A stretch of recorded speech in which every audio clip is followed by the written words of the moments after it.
Hey everybody, welcome back to the channel, and in today's video we're going to be going over some mid-season garlic care. So we're really going to dive into some tips and tricks that you can use to help prevent some very common issues that can occur right here in early spring, as well as to keep the health of your garlic alive so that you get a large garlic harvest later in the season. So stay tuned and let's get into it.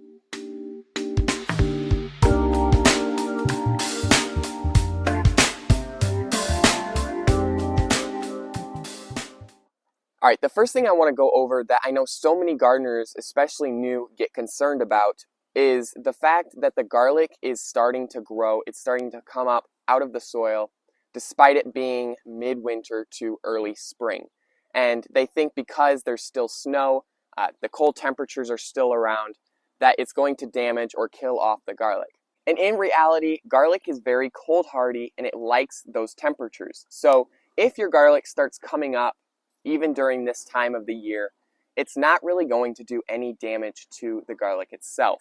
The garlic leaves might die back a little bit, turn yellow or brown, but once the warm weather starts to arrive, those leaves will new leaves will start to grow and your garlic will take back off.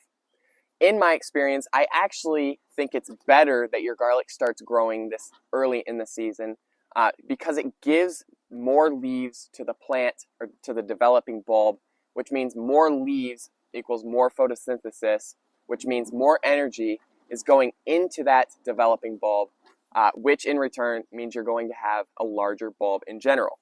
So, like I said, in my experience, I actually think it's much better if your garlic starts to sprout early on in the season. One thing, if you're still worried, that you can do is put some layer of mulch down, something like grass clippings, some hay, straw, something that you can put at the bottom to keep in the heat. Now, if you get lots of snow, this is really not even necessary because once the snow falls, it's going to act as an extra layer of insulation that will further protect those bulbs. And I say that because really when it comes to garlic, all you really want to protect is the bulb underneath. The leaves will die back, but they will grow as soon as that heat or the warm weather of spring and summer starts to arrive. So, like I said, if you start noticing your leaves turning yellow, brown, it's not a health issue. It's nothing that you're doing wrong. It's just the cold temperature bringing the leaves down. But like I said, once the warm weather starts to arrive, all of these, like we can see right here, will turn green again and start thriving once spring and summer arrives. All right, the next thing you really want to make sure that you have done in early spring and continue doing throughout the rest of the season is weeding. Now, you probably don't like weeding, and it may not sound like a super important thing to do, but when it comes to garlic, it actually is. Weeding your garlic beds does multiple things that are good for the health of it. One, it allows all of the nutrients that you give to your garlic to actually go to your garlic instead of all of the weeds that are around it. Two, it allows more room for root growth and for the bulb development to happen. And three, which is the most important thing that you want to get down, is weeding your garlic beds allows airflow. Now, airflow is super important when it comes to growing garlic, especially for a thing called rust. Now, garlic rust is something that you do not want. It happens on garlic plants when their humidity is high, when there's no airflow present, that the soil is too wet or too moist, and it's something that can occur pretty easily if the rust bacteria gets on your plants. Garlic rust will infect one of your plants and then very rapidly expand to the rest of your garlic harvest. So to prevent this from happening at all, you want to make sure that your garlic beds are weeded, that you have great airflow, and that your soil is not too wet. Now, garlic rust is just one of the multiple diseases that can set in, but by weeding your garlic beds and allowing good airflow, you should be able to prevent pretty much all of them. All right, the next tip that I have for you guys when it comes to the health of your garlic is not giving your crop too much water. In March and April especially, the humidity is very high. We get lots of rain. And if you overwater your plants or give your plants excess water, a lot of times it can lead to these diseases that we talked about, like rot or rust. But it can also lead to the roots rotting and the bulbs rotting. So we don't want to give them too much water.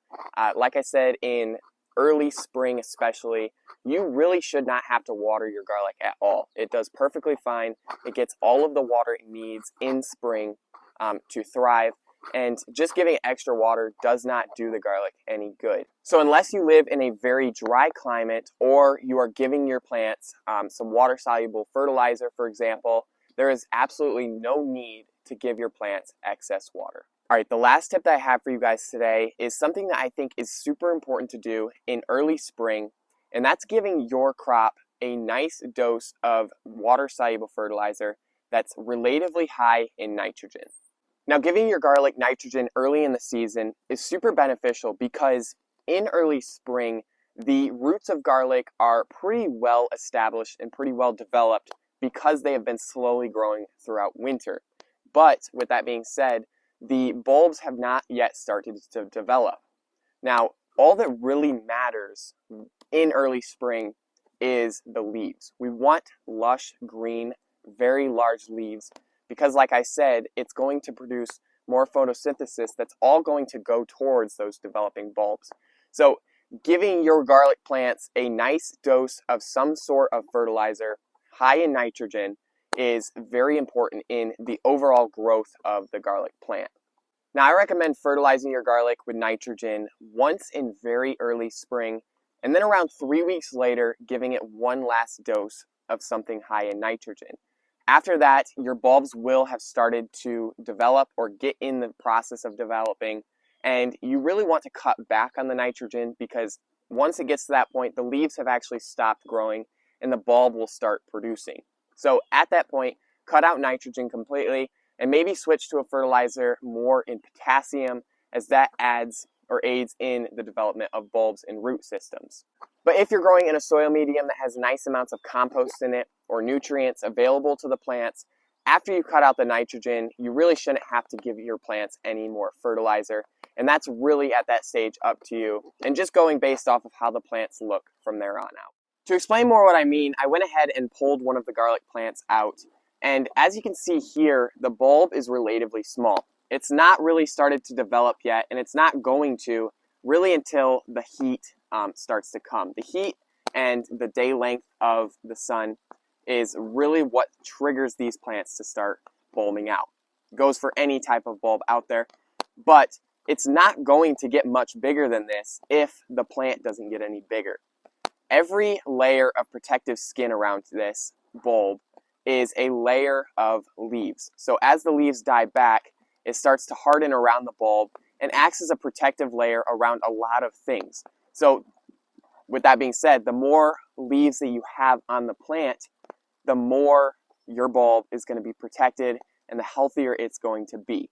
So with all that being said, it really is super beneficial to give your garlic crop a nice dose or two of nitrogen early on in the season so that your leaves and that your stem can get large, the leaves can get green, and more energy can pass to the existing bulb, adding the protective layers, adding all of the nutrients, adding the thick stem and the leaves, everything that the plant needs to grow a large bulb. And that's all I have for you guys today. If you enjoyed today's video, please make sure to leave a like, subscribe so you don't miss out on any of our future content coming soon. If you have any questions at all, make sure to leave them in the comments section below. And check out our seed shop. We've got tons of awesome varieties. We're hoping to add hundreds of new varieties by the end of this season, as well as a lot of awesome garlic varieties that you can get your hands on earlier than you would be able to other garlic farms. So if any of that interests you, definitely check out our seed shop. Thank you so much for watching, and we'll see you in the next video.